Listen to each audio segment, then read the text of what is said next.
are a Cat 265 2-speed high flow XPS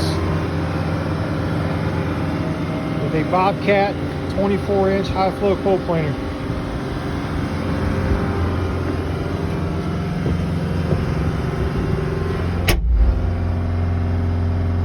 Go to the monitor, go to machine settings, go to attachments, make sure select on default, hit home,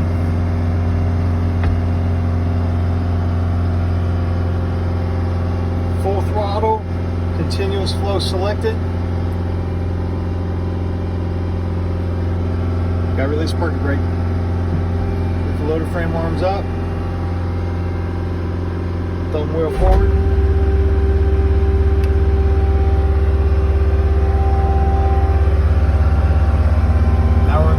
Flow.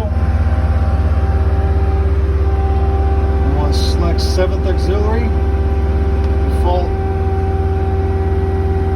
number 5, release,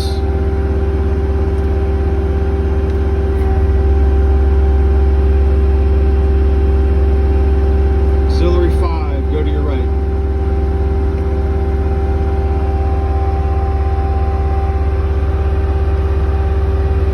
Auxiliary 3 moves your right ski